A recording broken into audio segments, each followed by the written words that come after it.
فأعوذ بالله من الشيطان الرجيم بسم الله الرحمن الرحيم فقد قال الله تبارك وتعالى في القرآن المجيد والفرقان الحميد قل إن الموت الذي تفرون منه فإنه ملاقيكم آمنت بالله صدق الله مولانا العظيم وبلغنا رسوله النبي الأمين الكريم ونحن على ذلك لمن الشاهدين والشاكرين والحمد لله رب العالمين۔ آئیے عرض و معروف سے پیشتر ہم اور آپ مل کر بارگاہ رسالت مآب میں محبت کے ساتھ درود پاک پڑھ لیں۔ اللہم صلی علی سیدنا مولانا محمد المعظم الفتی والکرم بارک وسلم صلی اللہ علیہ صلاۃ وسلام دائم سرمدا علیک یا رسول اللہ صلی اللہ تعالی علیہ وآلہ وسلم۔ آج کی محفل مرحومہ مغفورہ کی اثار ثواب کی غرض سے رکھی گئی ہے۔ دعا ہے پروردگار مرحومہ کے تمام تر صغائر و کبائر گناہوں کی مغفرت فرما کر مولا ان کے درجات میں بے پناہ بلندیاں عطا فرمائے اور قیامت کی صبح تک ان کی قبروں پہ رحمت و انوار کی بارش عطا فرمائے۔ یقیناً اصال ثواب دعائے مغفرت کرنا یہ کار ثواب ہے۔ شاعر نے اپنے انداز میں کہا ہے کوئی گل باقی رہے گا نہ چمن رہ جائے گا، کوئی گل باقی رہے گا نہ چمن رہ جائے گا، پر رسول پاک کا دین حسن رہ جائے گا۔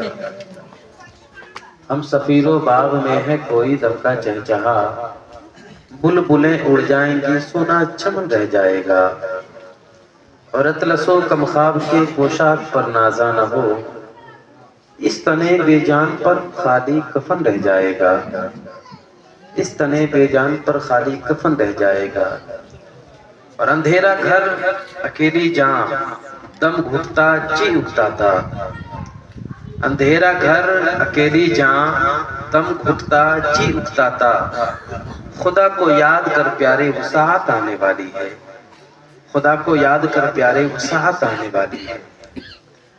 آج ہمارے درمیان سے آئے کسی نہ کسی کی موت واقع ہوتی ہے، لیکن سب سے بڑا مسئلہ یہ ہے کہ ہم مرنے والوں کی موت سے اپنے لیے کون سا سبق لیا ہے۔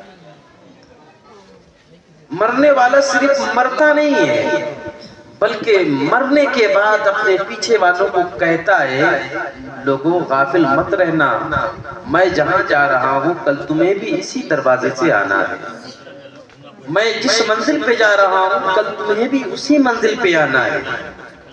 آج کسی کا انتقال ہو جائے چاہے کتنا قریبی ہو، ماں ہو، باپ ہو، بھائی ہو، بہن ہو، بیوی ہو، بچے ہو، چاہے کوئی بھی ہو، جس کا بھی انتقال ہو جائے ہم اسے کتنے دنوں تک یاد کرتے ہیں۔ یہ دنیا کا ریت ہے، یہ دنیا کا رواج ہے، یہ دنیا کا طریقہ ہے۔ بہت زیادہ محبت ہوگی ہم سالانہ یاد کرتے ہیں، 2 سال 4 سال 5 سال تک یاد کرتے ہیں، اس کے بعد اسی میلاد خانی سے فاتحہ خانی پر آتے ہیں، فاتحہ خانی سے قرآن خانی پر آتے ہیں، اور قرآن خانی کے بعد اخیر میں ہمیں اتنی بھی فرصت نہیں ملتی کہ قرآن خانی کرائے، کسی آدمی کے حوالے ہم نے 1000 روپیہ کر دیا، آپ غریب کو کھانا کھلا دیں گے میری ماں کو ثواب مل جائے گا، یقیناً ثواب مل جاتا ہے، کوئی شک نہیں اس میں کہ ثواب نہیں ملتا۔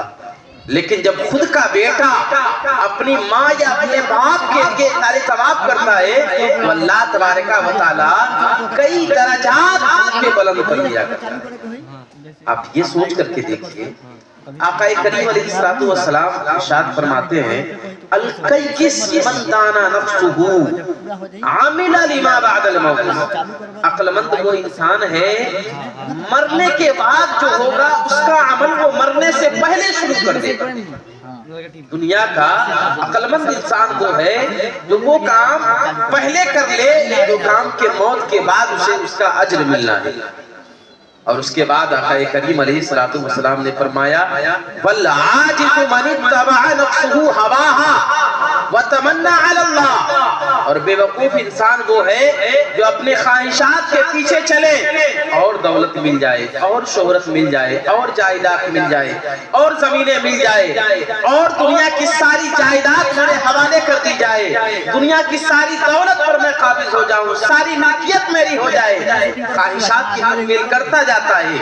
لیکن وہی انسان جب قبر میں پاؤں لٹکتا ہے، یعنی جب وہ انسان کمزور ہو جاتا ہے، جب جسم کمزور ہو جاتا ہے، جب انسان کے اعضاء کمزور ہو جاتے ہیں، پھر آس اللہ سے لگاتا ہے اے اللہ تو ہی مدد کرنے والا ہے، اے اللہ تو ہی مدد کرنے والا ہے۔ لیکن رب تو رب ہے، رب تو وہ ہے کہ چاہے تم جتنا بھی گناہ کر لو لیکن سچے دل سے اگر رب کی بارگاہ میں توبہ کرو، اگر پہاڑ کے مانند بھی گناہ ہو اور اللہ تبارک و تعالی اسے بھی معاف فرما دیا کرتا ہے۔ اللہ تبارک و تعالی کی ذات تو وہ ذات ہے۔ آج ہمیں فرصت نہیں ہے کہ اپنے مرحومین کے نام سے اصالِ ثواب کے لیے وقت نکالے۔ برادران ملت اسلامیہ، آقا کریم علیہ الصلوۃ والسلام نے فرمایا کہ حاسبوا انفسکم قبل ان تحاسبوا، یعنی اپنے آپ کا حساب کرو اس سے پہلے کہ تمہارا حساب دیا جائے۔ مطلب یہ ہے کہ انسان اپنے عمل کے بارے میں خود سے زیادہ کوئی نہیں جانتا۔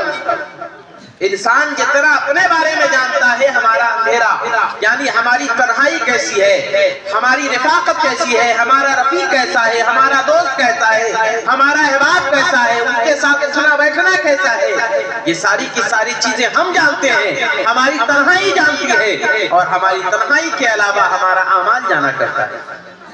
لیکن ذرا اسی کا محاسبہ کر کے دیکھیے، اسی چیز کو آپ اپنے نظریے میں رکھ کر کے دیکھیں کہ ہمارا عمل کتنا اللہ تبارک و تعالیٰ کی بارگاہ میں قابل قبول نظر آتا ہے۔ برادران ملت اسلامیہ، اللہ تبارک و تعالیٰ کی ذات تو وہ ذات ہے کہ بندہ اگر سچے دل سے توبہ استغفار کر کے رب کی بارگاہ میں جاتا ہے تو پہاڑ کے مانند بھی ہو۔ تو آقا کریم علیہ الصلوۃ والسلام ارشاد فرماتے ہیں کہ کوئی بندہ مومن اگر سچے دل سے رب سے مانگتا ہے تو اس کے آنکھ سے آنسو کا قطرہ زمین پر بعد میں گرتا ہے، اللہ اس کی دعا پہلے قبول کر لیتا ہے۔ یہ اللہ کی رحمت ہے۔ کلو معروف صدقہ، ہر اچھی چیزیں صدقہ ہے۔ آپ جو باتیں کریں، یہاں اصالِ ثواب کی طرف سے محفل کا انعقاد کیا گیا۔ ایک بات ایک نظریہ آپ کو دے دوں، یہ کوئی ضروری نہیں کہ اصالِ ثواب کرنے کے لیے ایک لمبا چوڑا پروگرام کیا جائے، بلکہ میں کہتا ہوں اگر اصالِ ثواب کا اگر ذریعہ یہ بنانا ہو تو اگر ہمارے گھر کی عورتیں دن بھر میں اگر کم از کم 10 مرتبہ یا 100 مرتبہ اگر کلمہ طیبہ ہی پڑھ لے، اللہ تبارک و تعالیٰ اسی کا ثواب اسے عنایت کر دے گا۔ صرف کلمہ طیبہ پڑھ کر کے بھی ورد کر سکتا ہے۔ اگر سورہ اخلاص پڑھ لے، گھر کی عورتیں اگر سورہ اخلاص پڑھ لے، اگر وقت ملتا ہے تو گھر میں 1 کلو 2 کلو چنا لے آئے اور اصالِ ثواب کی غرض سے روزانہ اس چنے پر کم سے کم 10 مرتبہ سورتوں کی تلاوت کر لے، کلمہ طیبہ کی تلاوت کر لے، سورہ اخلاص کی تلاوت کر لے یا کوئی بھی اوراد و بدائع پڑھ لے، پھر اسے دعا کر دے پروردگار میں نے جو کچھ بھی پڑھا ہے میری ماں کو اس کا ثواب عطا کر دے، اللہ تبارک و تعالیٰ اس کے درجات کو بلند فرما دیا کرتا ہے۔ تو آپ جو عمل کیجئے گا، آپ 5 وقتہ نماز پڑھتے ہیں، نماز پڑھ کے اپنے مرحوم کے لیے دعا کیجئے، اے اللہ میں نے نمازیں پڑھی ہے، میں نے نمازیں جو پڑھی ہے، جتنی بھی نمازیں پڑھی ہے اسے اپنی بارگاہ میں قبول کر لے اور اس کے ساتھ ساتھ اس کا جو کچھ بھی ثواب ہے اے اللہ تو میری ماں کو اس کا ثواب عطا کر۔ اللہ تبارک و تعالیٰ اس کے درجات کو بلند فرما دیا کرتا ہے۔ لیکن سب سے بڑا مسئلہ تو یہ ہے کہ ہمارے پاس فرصت نہیں ہے پڑھنے کی، ہمارے پاس قرآن کی تلاوت کرنے کی فرصت نہیں ہے۔ آج یہی رونا ہمارے اندر ہے کہ جب ہمارے پاس وقت نہیں ہے، ہمارے پاس فرصت نہیں ہے کہ ہم قرآن کی تلاوت کر سکیں، تو پھر ہم کیسے اپنے مرحومین کے لیے اصالِ ثواب کریں؟ ہمارا پورا بھروسہ یہ رہتا ہے کہ مدرسے کے طالب علم آئیں گے، قرآن کی تلاوت کریں گے اور قرآن کی تلاوت کر کے ہمارے مرحومین کو مغفرت کریں گے، ہمارے مرحومین کی اصال کریں گے، اللہ تبارک و تعالیٰ قبول فرمائے گا۔ ارے ہم اپنی ٹوٹی پھوٹی زبان سے جو کہہ دے اللہ قبول فرما لے گا، جو کہہ دے قبول فرما لے گا۔ قوم بنی اسرائیل میں ایک شخص تھا، حضرت موسیٰ علیہ نبی کے علیہ السلام کے دور میں جب اس شخص کا انتقال ہوا تو اس شخص کو لوگوں نے شہر سے باہر نکال دیا، جس کو شہر بدر کرنا کہتے ہیں، لوگوں نے شہر سے باہر اسے نکال دیا۔ جب لوگوں نے اسے شہر سے باہر نکالا، اب اس کا انتقال ہو گیا۔ جب اس کا انتقال ہوا، انتقال ہونے کے بعد اللہ تبارک و تعالیٰ نے وحی بھیجی حضرت موسیٰ کے پاس، فَأَوْحَى اللَّهُ عَلَى مُوسَىٰ، حضرت موسیٰ پر وحی بھیجی اللہ تبارک و تعالیٰ نے۔ حدیث پاک کا مفہوم ہے، جب وحی بھیجی اللہ تبارک و تعالیٰ نے حضرت موسیٰ کے پاس کہ جاؤ فلاں شخص جہاں پہ انتقال ہو گیا اس کے پاس جاؤ۔ جب حضرت موسیٰ علیہ السلام وہاں گئے، جانے کے بعد جو ہی وہاں پہنچے تو لوگوں کی بھیڑ تھی، لیکن دیکھتے کیا ہے کہ وہ شخص ایسا ہے جو لیٹا ہوا ہے مگر کوئی اس کو ہاتھ لگانے والا نہیں، کوئی اسے پوچھنے والا نہیں ہے، کوئی اس کے قریب نہیں جاتا۔ اب حضرت موسیٰ علیہ السلام نے، حضرت موسیٰ تو کلیم اللہ ہے، حضرت موسیٰ علیہ نبی علیہ السلام نے لوگوں سے پوچھا آخر کیا بات ہے؟ لوگوں نے کہا اے اللہ کے نبی، یہ بڑا بدکار انسان تھا، بڑا ظالم انسان تھا، بڑا گنہگار انسان تھا، لوگ اس کے ظلم سے عاجز اور پریشان ہو کر کے لوگوں نے اسے اپنے محلے یعنی اپنی بستی سے اسے الگ کر دیا اور وہیں اس کا انتقال ہو گیا۔ اب حضرت موسیٰ علیہ نبی علیہ السلام کو جب بھیجا تو وحی بھیجی موسیٰ جاؤ، جا کر کے اسے غسل دو، کفن پہناؤ، نماز جنازہ پڑھو، اسے دفناؤ اور دفنا کر کے پھر اسے لوٹ جاؤ، تاکہ اب اس کے بعد میرا معاملہ ہوگا کہ میں اس کے ساتھ کیا سلوک کروں گا۔ حضرت موسیٰ علیہ السلام نے پوچھا اے پروردگار آخر ماجرا کیا ہے، وجہ کیا ہے اس کی، کہ آخر اس کے درجات ایسے بلند کیسے کر دیے گئے، کس بنیاد پہ اس کے درجات بلند کر دیے گئے؟ جب حضرت موسیٰ علیہ السلام نے پوچھا، پوچھنے کے بعد آواز آئی اے موسیٰ پوچھتے ہو اس کے بارے میں، وہ شخص ایسا ہے جس کو لوگوں نے ستایا، لوگوں نے اس پر ظلم کیا، اپنی بستی سے باہر نکال دیا۔ اب بستی سے باہر نکالنے کے بعد جب وہ بستی سے باہر نکلا تو نکلنے کے بعد لوگوں کو بلایا اپنی پریشانی میں، لوگوں میرے قریب آؤ، کوئی قریب نہ آیا، لوگوں میری مدد کرو، کوئی مدد نہ کیا، لوگ میرے فریاد کو سن لو، کوئی اس کی فریاد کو نہ سنا۔ اب وہ شخص اپنے ہاتھ کو پروردگار کی بارگاہ میں اٹھاتا ہے اور اپنے ہاتھ کو پروردگار کی بارگاہ میں اٹھا کر کے کہتا ہے پروردگار نہ تو میرے قریب ہے کوئی، نہ تو میرا کوئی فریاد رس ہے، نہ تو کوئی رشتہ دار ہے، اپنوں نے بھی مجھے دھتکارا ہے اور مجھے اجنبیوں نے بھی دھتکار دیا ہے، یعنی جو اپنے رشتہ دار تھے انہوں نے بھی مجھے دھتکار دیا، بستی والوں نے بھی مجھے دھتکار دیا، قریب والوں نے بھی مجھے دھتکار دیا، بعید والوں نے بھی مجھے دھتکار دیا۔ اے پروردگار تیرا ہی سہارا ہے، ایسے عالم میں تو ہی نہ مدد کرے گا تو کون مدد کرے گا؟ پروردگار میری دعا قبول کر لے، اور دعا قبول یہ کرنا ہے پروردگار کہ میرے مرنے کے بعد حضرت موسیٰ علیہ السلام کو میری تجہیز و تکفیر کے لیے بھیج دینا، کیونکہ کوئی میرے جنازے کو ہاتھ لگانے والا نہیں۔ برادران ملت اسلامیہ معلوم صرف اسے واقعہ سے یہ ملتا ہے، عبرت یہ ملا کہ اگر سچے دل سے ہم اللہ تبارک و تعالیٰ کو یاد کریں تو چاہے پہاڑ کے مانند ہمارے گناہ ہو، لیکن اللہ تبارک و تعالیٰ اللہ کے نبی کو ہماری مدد کے لیے بھیجا کرتا ہے، اللہ کا نبی آتا ہے اور آ کر کے ہماری مدد کیا کرتا ہے۔ برادران ملت اسلامیہ آپ اسی تناظر میں دیکھتے چلے جائیں، آج ہمارے درمیان سے نہ جانے سینکڑوں لوگوں کی موت واقع ہوتی ہے، لیکن ہم نے مرنے والے لوگوں سے سیکھا کیا؟ ہم نے کون سا عمل لیا؟ ہم نے کون سا درس لیا؟ ہم نے کون سا سبق لیا؟ مرنے والا تو آیا مر گیا، لیکن مرنے کے بعد ہم 40 دن تک اس کے لیے رونا روئیں گے، اس کے بعد سالانہ کا رونا روئیں گے، سال 2 سال 5 سال تک رونا روئیں گے، لیکن اس کے بعد آہستہ آہستہ وہ چیزیں ہمارے درمیان سے جو فطری چیزیں ہیں وہ فطری چیزوں کا ظہور ہونے لگتا ہے اور وہ چیزیں خود بخود ہمارے درمیان سے کم ہونا شروع ہو جاتی ہیں۔ لیکن اے کاش کی دنیا میں ہم وہ عمل کر لیے ہوتے، اے کاش کی دنیا میں ہم وہ چیزیں کر لیے ہوتے، اے کاش کی دنیا میں ہمارا عمل ایسا ہوا ہوتا تو اللہ تبارک و تعالیٰ کی رحمتیں ہمیں اپنی آغوش میں لے لیا کرتی۔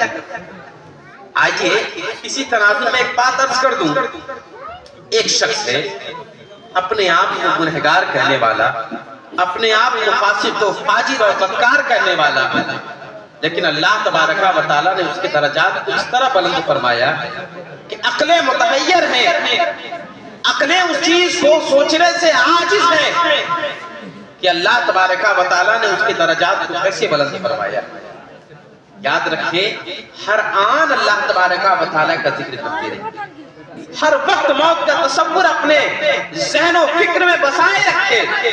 حادم اللذاتی اکثر حادم اللذات، یعنی لذتوں کو توڑنے والی کوئی شے ہے تو وہ موت ہے۔ جب موت کا تصور آتا ہے، جب موت کا خیال آتا ہے نا، تو انسان کی روح کانپ جایا کرتی ہے۔ اچھا بھلا انسان تھا، دنیا سے چلا گیا، ایک اچھا انسان تھا جس کے ساتھ ہم شب و روز گزارا کرتے تھے، لیکن اچانک موت کا فرشتہ آیا اور اس کی روح قبضے انسلی سے پرواز کر گئی۔ آپ سوچ کر کے دیکھیے، آپ کو معلوم ہوگا کہ اس تناظر میں ہمارے درمیان میں نہ جانے کتنے لوگوں کی موت واقع ہوتی ہے، لیکن ہم نے اس سے سیکھا کیا ہے؟ ہمارا نظریہ صرف اور صرف یہ ہے، ہمارا خیال صرف اور صرف یہ ہے کہ مرنے والا انسان مر گیا، ہماری موت بھی آئے گی، ہم مر جائیں گے۔ لیکن اے کاش کہ مسلمان اس سے پہلے کہ ہم یہ سوچ لیا ہوتا کہ مرنے والا تو مر گیا، اس کے ساتھ کیسا عمل ہے، اس کے ساتھ کیسا سلوک ہے، کوئی نہیں جانتا، لیکن ہم یہ جانتے ہیں کہ مرنے کے بعد اس کے ساتھ جو سلوک کیا جائے گا اس سے بہتر ہے کہ ہم اس کے لیے پہلے سے تیاری شروع کریں۔ آج آپ قبرستان کا چکر لگائیے اور قبرستان کا چکر لگا کر کے دیکھیے، آپ کو چھوٹی قبریں بھی ملیں گی اور بڑی قبریں بھی ملیں گی، لیکن کبھی ہم نے نہیں سوچا کہ چھوٹی قبریں جو ایک چھوٹے بچوں کی قبر ہے، اللہ نے اسے جب اتنے دنوں کے لیے بھیج سکتا ہے تو ہماری زندگی تو ایک آن کی زندگی ہے۔ اسی تناظر میں ایک حدیث پاک یاد آتی ہے، مسجد نبوی میں آقا کریم صحابہ کرام کی محفل میں بیٹھے ہیں، اللہ کے نبی کائنات صلی اللہ علیہ وسلم صحابہ کرام کو مخاطب کر کے کہتے ہیں، اے میرے صحابی اپنی زندگی کو کیسا پاتے ہو؟ ایک صحابی رسول نے کہا، یا رسول اللہ ظہر کی نماز پڑھا ہوں، عصر پڑھنے کی امید نہیں ہے۔ دوسرے صحابی کہتے ہیں، دوسرے صحابی سے پوچھا تم کیسا پاتے ہو زندگی کو؟ کہا یا رسول اللہ عصر پڑھی ہے مگر مغرب کی امید نہیں ہے۔ تیسرے نے کہا مغرب پڑھی ہے عشاء کی امید نہیں ہے۔ اللہ کے نبی فوراً اپنے زبان پاک کو جنبش دیتے ہیں اور عرض کرتے ہیں، آقا یہ ارشاد فرماتے ہیں آقا کریم علیہ السلام، اے میرے صحابی تیری بہت لمبی امیدیں ہیں، بہت لمبی خواہش ہے تیری کہ تو ظہر پڑھا ہے اور عصر کی امید رکھتا ہے، بلکہ میں تو یہ سمجھتا ہوں کہ زندگی کا لمحہ ایسا ہے کہ نماز پڑھنے میں ایک طرف سلام پھیرا ہے، دوسری طرف سلام پھیر سکیں گے یا نہیں، اس کی بھی امید میں نہیں رکھتا۔ یہ آقا کریم علیہ السلام فرماتے ہیں۔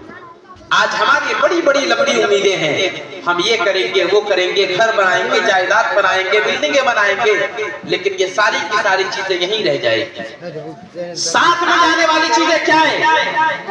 یتبع المیت ثلاثۃ، میت کے پیچھے تین چیزیں جاتی ہیں، ویرجع اثنان یبقى واحدہ، دو چیزیں لوٹ جاتی ہیں، ایک چیزیں رہ جاتی ہیں۔ وہ دو چیزیں کون ہیں؟ مالہ و اولادہ، اس کے مال، اس کا مال اور اس کی اولاد قبرستان سے لوٹ جاتی ہے۔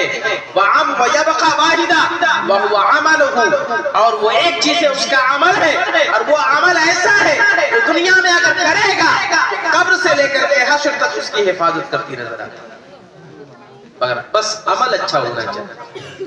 آج دنیا گزارے ہیں، دنیا گزارنے میں ہمارا عمل تو یہ ہے کہ ہم دن بھر میں نہ جانے 1000 جھوٹ بولتے ہیں۔ جھوٹ ہم کیوں بولتے ہیں بھائی؟ جھوٹ ہم اس لیے بولتے ہیں نا کہ ہم کو لگتا ہے کہ ہم مریں گے نہیں۔ آج دھوکہ بازی ہم کیوں کرتے ہیں؟ ہم کو لگتا ہے کہ ہم ابھی نہیں مریں گے۔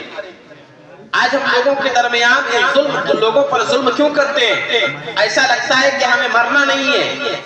آج اپنے بھائیوں کی زمین غصب کیوں کر لیتے ہیں؟ ایسا لگتا ہے کہ ہمیں مرنا نہیں ہے۔ آج ہم اپنی بیویوں پہ ظلم کیوں کرتے ہیں؟ ایسا لگتا ہے کہ ہمیں مرنا نہیں ہے۔ آج اپنے پڑوسیوں پر ہم ظلم کیوں کرتے ہیں؟ ایسا لگتا ہے کہ ہمیں مرنا نہیں ہے۔ ہر کسی کو دنیا سے جانا ہے، اپنی آخرت کا سوچ لو۔ آج ہم نے ایک پالش زمین، ایک انچ زمین اگر ناجائز طور پہ لے لیا، لیکن لینے کے بعد مر جاؤ گے، مرنے کے بعد نہ زمین تمہارے ساتھ جائے گی، نہ زیور تمہارے ساتھ جانے والا، نہ مال تمہارے ساتھ جانے والا، نہ تمہاری اولاد تمہارے ساتھ جائے گی۔ ارے اگر یہی چیز اگر صبر کر لیا ہوتا تو اللہ اتنا بڑا انصاف کرنے والا ہے کہ اس کا اجر اللہ تبارک و تعالیٰ تمہیں قبر سے لے کر کے حشر تک دیتا نظر آتا۔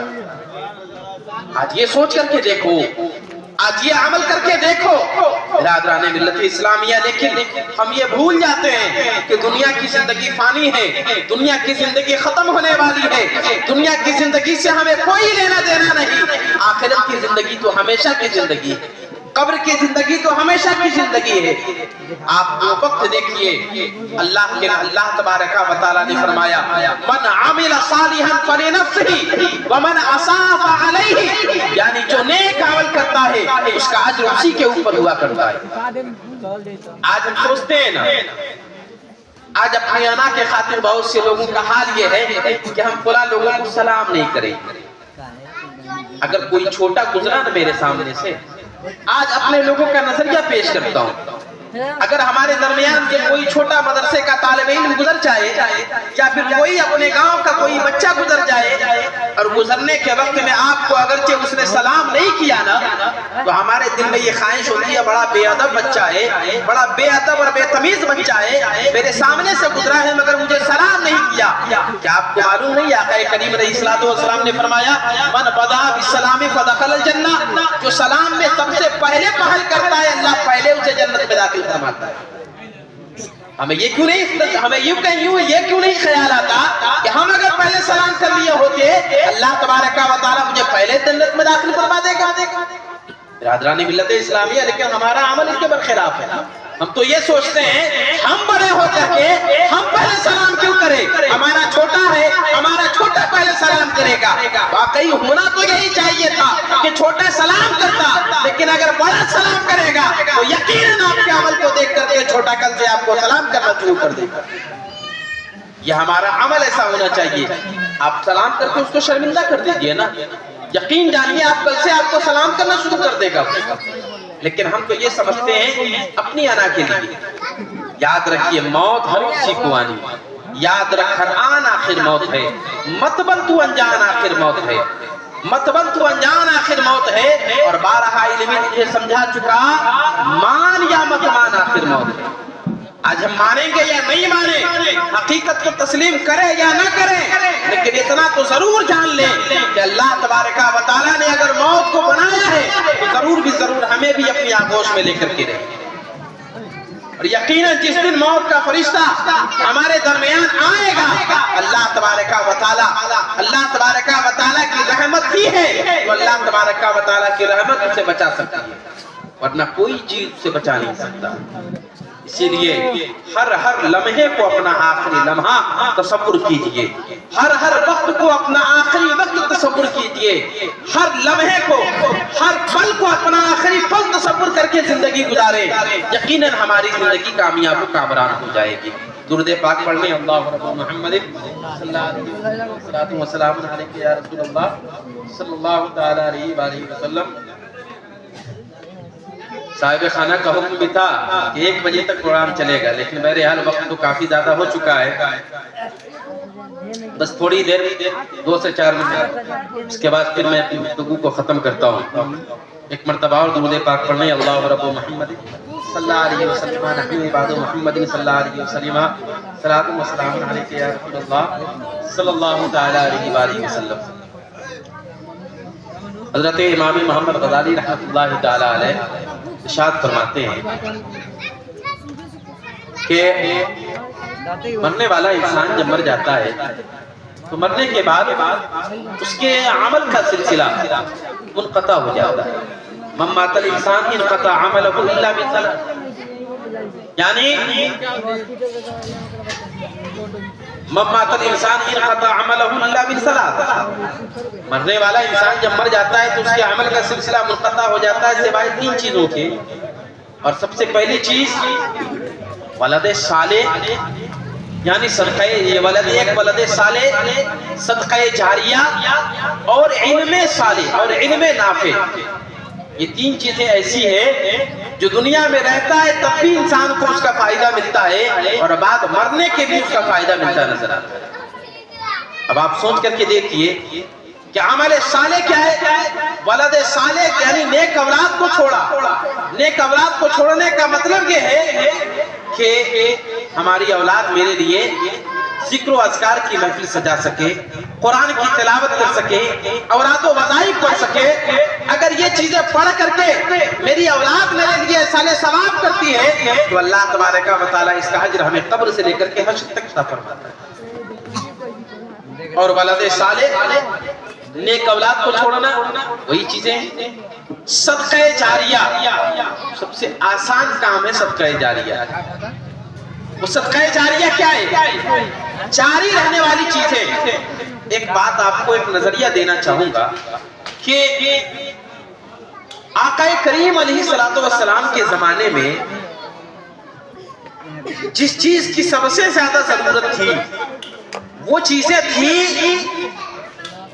لوگوں کو پانی پلانا، لوگوں کے لیے شربت کا انتظام کرنا، لوگوں کے پیاس کو بجھانے کے لیے، چونکہ میلوں میل لوگ پیدل سفر کیا کرتے تھے، پانی کہیں نہیں ملتا تھا، اسی لیے آقا کریم علیہ السلام نے فرمایا تو اس کے لیے پانی کا انتظام کر. تو وہ حدیث پاک بھی ہمارے نظر کے سامنے ہے کہ یہ 7 کی ماں کے لیے یہ کنواں ہے اور اس کے لیے احسان ثواب کا ذریعہ بنا دیا. تو آج کے دور میں سب سے بہتر یہ ہے کہ اپنی اولاد اس کی اپنے والدین کے لیے یا اپنے خیش و اقارب کے لیے اگر اللہ تبارک و تعالیٰ نے وسعت دیا ہے تو کسی ایک مدرسے کے طالب علم کو کسی کو حافظ قرآن بنا لے. اگر پورے حافظ قرآن بنانے میں اگر ہماری سکت نہیں ہے، یہ کون کہتا ہے کہ 1000 روپیہ یا 5000 روپیہ کا مہینہ دیا جائے؟ اگر ہماری سکت 100 روپیہ مہینہ دینے کی ہے تو کسی مدرسے چلے جائیں اور مدرسہ جا کر کے کسی حافظ قرآن سے بات کر لے، کسی استاد سے بات کر لے، مہینے کا 100 روپیہ اس حفظ کرنے والے بچے کو دے دیں. خدا کی قسم کہوں گا کہ وہ بچہ جب تک قرآن کی تلاوت کرتا رہے گا اور جتنی مرتبہ بھی قرآن پڑھے گا اللہ تبارک و تعالیٰ میری ماں کو اس کا ثواب عطا کرے گا. یہ طریقہ کار ہمارا ہونا چاہیے. بہرحال اللہ تبارک و تعالیٰ ہم سب کو عمل خیر کی توفیق عطا فرمائے. بآخر دعوانا والحمد للہ رب العالمین. السلام علیکم.